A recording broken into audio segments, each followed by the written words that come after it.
সুপ্রভাত। কেমন আছেন সবাই? আমি অনন্যা, অনন্যার ব্লগসের আরও একটি ঝাঁচকচকে নতুন ব্লগে আপনাদের সকলকে জানাই অনেক অনেক অনেক স্বাগত। আশা করছি সকলে খুব ভালো আছেন, সুস্থ আছেন, সাবধানে আছেন, নিরাপদে আছেন। আমরাও বেশ ভালোই আছি। আজ দিনটি বুধবার, সকাল এখন 9:30 মতো বাজে। আপনাদেরকে সাথে নিয়ে ঠিক এখন থেকেই আজকের ব্লগটি আমি শুরু করছি। যথারীতি সকালে ঘুম থেকে উঠেইছি 9টার দিকে। সকালে ঘুম থেকে উঠেই দেখছি আকাশের মুখ ভার, ভীষণ হাওয়া দিচ্ছে আর কনকনে ঠান্ডা পড়েছে। সূর্যের দেখা নেই। আকাশের ভাবগতিক দেখে মনে হচ্ছে আকাশে জমাট বাঁধা মেঘ, সারাদিনে সূর্যের দেখা মিলবে কিনা সন্দেহ রয়েছে। এই সব দেখে শুনে তো মাথায় হাত। একেই এত ঠান্ডা, তার মধ্যে সূর্য নেই, কোনো এনার্জি আমার মধ্যে আর কাজ করছে না। তো কিছু করার তো নেই বলুন। পরিস্থিতি যেমনই হোক, মেয়েদেরকে সব কিছুতেই মানিয়ে নিতে হয়। এই রকম হাড় কাঁপানো ঠান্ডাতেও ঠান্ডা জল ঘেটে সব কাজ করতে হয়। আবার যখন ভীষণ গরম পড়ে, গরমে ঘেমে নিয়ে একসা হয়ে সংসারের সব কাজগুলো করে যেতে হয়। অথচ তখন মনে হয় একটু ফ্যানের নিচে বসলে ভালোই লাগে।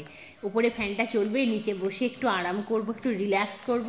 কিন্তু সেই সব মেয়েদের কপালে আর জুটে কই বলুন তো?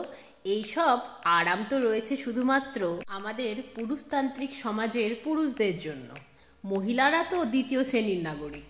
মাঝে মাঝে মনে হয় তারা শুধু পৃথিবীতে জন্মায় পুরুষদের দাসীবাদীগিরি করার জন্য। ছোটো থেকেই দেখি মারা সকাল থেকে রাত পর্যন্ত খেটে যাচ্ছে, তারপর একটু বড় হতেই আমরাও সেই কাজে অংশগ্রহণ করি বই কি। তাতে করে পুরুষদের স্থানের বা পুরুষদের আমাদের সমাজে অবস্থানের কিন্তু কোনো পরিবর্তন ঘটে না। এদিকে কারোর বাড়ির নারীরা মুখে রক্ত তুলে কাজ করে যাচ্ছে, কিন্তু পুরুষদের সেই ব্যাপারে কোনো হেলদোল নেই। তারা তাদের মতো চলেই যাচ্ছে, যেন কোনো ব্যাপারই না।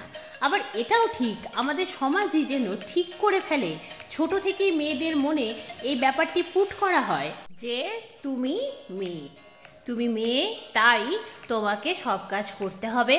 তুমি যখন বড় হবে তোমাকে বিয়ে দিয়ে অন্যের বাড়িতে পাঠিয়ে দেব। এতদিন ধরে তুমি আমাদের সঙ্গে রইলে, কিন্তু আমাদের বাড়িটা তখন তোমাদের কাছে বাবার বাড়ি, সো কল্ড বাবার বাড়ি হয়ে যাবে। তোমার বাড়ি নয়, বাবার বাড়ি বা মায়ের বাড়ি বলে এখন অনেকে, কিন্তু ব্যাপারটা হচ্ছে তোমার নয়। জন্মের পর থেকে যে বাড়িতে একটু একটু করে বড় হয়ে ওঠা, সেই বাড়িতে আসার জন্য যে বাড়ি শ্বশুর বাড়ি হিসেবে মেয়েদের বিয়ের পরের বাসস্থান হয়, সেইখান থেকে আবার অনুমতিপত্র নিতে হয় যে আমি যাচ্ছি, আমি কটা দিন থাকবো।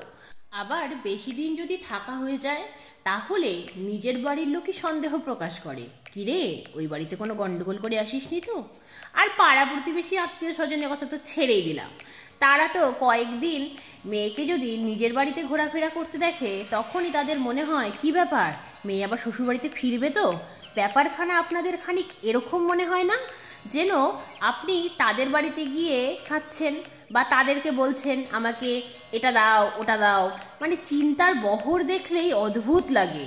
একদিন না খেয়ে থাকলে বলার কেউ নেই, কিন্তু আপনি যদি নিজের মতো করে হ্যাপি থাকার চেষ্টা করেন বা নিজের মতো করে নিজের জীবনটা গুছিয়ে নেওয়ার চেষ্টা করেন, তাহলেই ব্যাপারটি তাদের আর হজম হবেই না।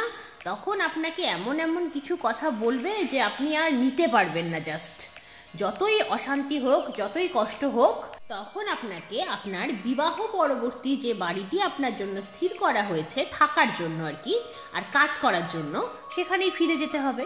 সত্যি মেয়েদের জীবনটা কি অন্যরকম হতে পারে না? শুধুমাত্র ছেলেদেরই কেন অধিকার থাকবে নিজের বাড়িতে থাকার, মেয়েদের কেন থাকবে না? একটি ছেলেকে যেভাবে কষ্ট করে জন্ম দিয়ে মানুষ করা হয়, একটি মেয়ের ক্ষেত্রেও তো ব্যাপারটি সেম। এমন তো নয় ছেলেদেরকে কষ্ট করে জন্ম দিয়ে মানুষ করা হয় আর মেয়েদেরকে রেডিমেড অনলাইনে অর্ডার করা হয়েছিল, তেমনটা তো নয়।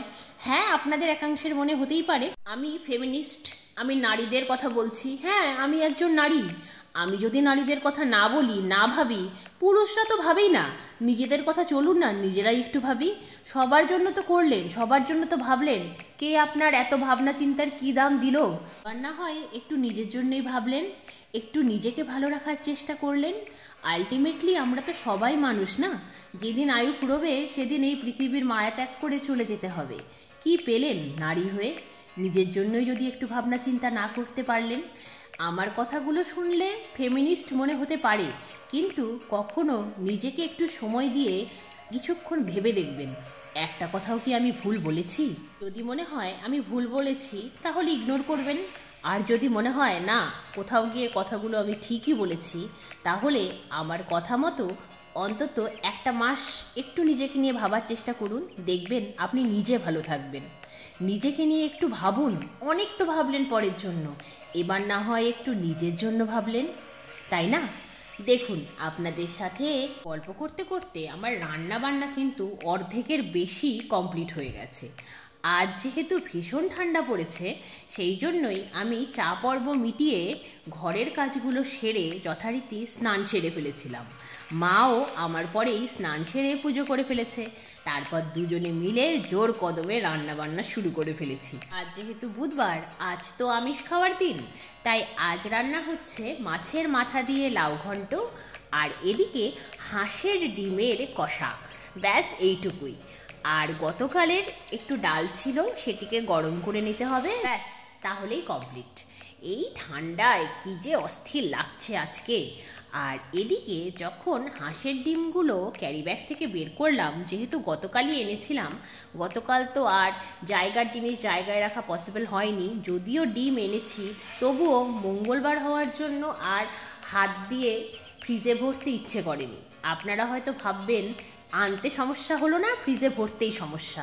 হ্যাঁ, ওই একটু আলসেমিও ছিল আর মনটাও খুঁতখুত করছিল, সেই জন্যই করা হয়নি। তাই হাঁসের ডিমগুলো ক্যারি ব্যাগ থেকে বের করে দেখছি হাঁসের ডিমের গায়ে বেশ নোংরা।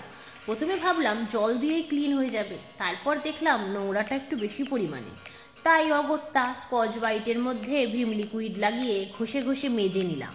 তারপরে ডিমগুলোকে সিদ্ধ করতে বসিয়েছিলাম।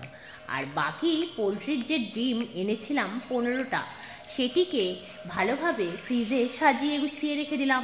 খেতে হবে তো বলুন। তারপরে টুকটুক করে রান্নাবান্নাগুলো সেরে ফেললাম। আজ মা মেয়েতে গল্প করতে করতে রান্নাবান্নাগুলো সেরে ফেললাম। তারপর যথারীতি ছাদে এসে জামা কাপড়গুলো মেলে দিলাম, যদিও জানি একটাও শুকোবে না, তবুও মেলেই দিলাম। তারপরে সেরে ফেললাম লাঞ্চ। তাহলে আজকের মতো এ পর্যন্তই। আবার দেখা হবে আপনাদের সাথে খুব শিগগিরই অন্য একটি নতুন ব্লগে। ততক্ষণ সবাই খুব ভালো থাকবেন। আজকের ব্লগটি কেমন লাগলো জানাবেন, ভালো লাগলে একটি লাইক করে দেবেন, চ্যানেলে নতুন হলে চ্যানেলটিকে সাবস্ক্রাইব করে আমার বন্ধু হয়ে যাবেন। টাটা।